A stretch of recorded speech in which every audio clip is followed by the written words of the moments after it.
Hello বন্ধুরা, good morning. তোমরা সবাই কেমন আছো? আশা করি সবাই ভালোই আছো। দেখো আজকে আমাদের ফুল তুলে এনেছে, পাখায় শুকনা করতে হবে। বৃষ্টি পড়েছিল বলে ফুলগুলো ভিজে গেছে, সকালবেলায় তুলে এনেছে। দেখো আমার মেয়ে, আমরা ঘরে আছি বলে আমার মেয়ে দেখে দেখে চলে এসছে। কি একটা পেয়েছে ধূপকাঠি, সেটাকে হাতে নিয়ে এবারে সেটাকেই নিতে থাকবে। দাদা আবার ফেলে দিচ্ছে, না ওটাকে মুখে দিবে। দাদার খুব দায়িত্ব, সবসময় বোনকে দেখে রাখা, বোন কি খাচ্ছে না খাচ্ছে, কোথায় গেল না গেল, সারাদিন শুধু ওই করে। মা দেখো বোন এই করলো, মা দেখো বোন সেই করলো, মা চলে এসো, বোন কাঁদছে। এইটা হয়তো ভাই আর বোনের মধ্যে আলাদা একটা ভালোবাসা। বড় দাদা তো অনেক দায়িত্ব। এখন বাজে 9:30। আমার ছেলেকে চান করিয়ে রেডি করে নিয়েছি, ও স্কুল যাবে। দাদু যে সেন্টার থেকে খাবার এনে দিয়েছে, খিচুড়ি, আজকে বৃহস্পতিবার খিচুড়ি দিয়েছে, তারই একটু আমার মেয়েকে খাওয়াবো। জলের মতন করে ছেঁকে নিয়েছি। বাইরে খুব বৃষ্টি পড়ছে, সেই জন্য ছেলেকে একটু বর্ষাতে পরিয়ে দিলাম, না হলে সারাদিন স্কুলে সেই ভিজে জামাটা পরে থাকবে, ঠান্ডা লেগে যাবে। দাদু দিতে যাচ্ছে। আমার মেয়েকে ঘুম করিয়ে দিয়েছি, এবার আমি রান্না করব। ও কিছুক্ষণ ঘুমাবে, ঘন্টাখানেক ঘুমাবে, তারপরে উঠে পড়লে আবার চান করাবো। আজকে কি রান্না হবে চলো দেখাই তোমাদের। মূলা শাকের চচ্চড়ি হবে, আমাদের জালে মাগুর মাছ পড়েছিল, মাগুর মাছ দিয়ে কাঁচকলা আলু বেগুন দিয়ে তরকারি হবে। লাউ শাক থাকলে ভালো হতো, কিন্তু লাউ শাক নেই তো কি হবে।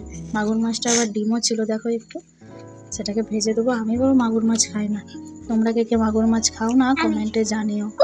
আমার ছেলের জন্য একটু ডাল সিদ্ধ, আমার মেয়েকে একটু ডাল সিদ্ধ করে দেবো, সেই জন্য যে ডাল কৌটো দেখো ভাতেতেই দিয়ে দেবো, আর গ্যাসে আলাদা করে সিদ্ধ করবো না। ডাল কৌটোর মধ্যে আমাদের যা রান্না হয় তার একটু একটু সবজি দিয়ে দেবো, আলু বেগুন। ডালটা আগে ধুয়ে দিয়ে দিয়েছি।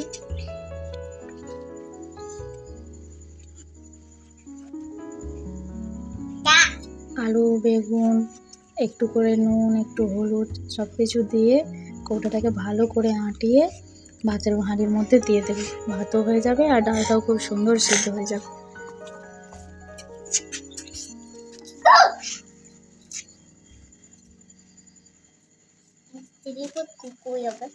ভালো করে আঁটিয়ে না দিলে আবার ডাল কৌটাটা খুলে যাওয়ার আছে, সেই জন্য জোর করে ভালো করে আঁটিয়ে তবে দিতে হবে।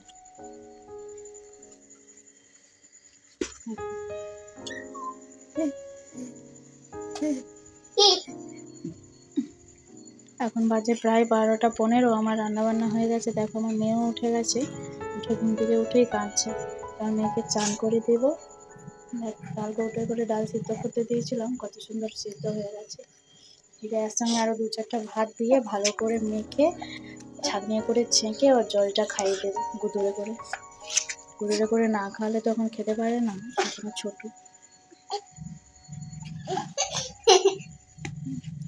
তো চলো এখানে ব্লগটা শেষ করছি। তোমরা সবাই খাওয়া দাওয়া করো, ভালো থাকো, সুস্থ।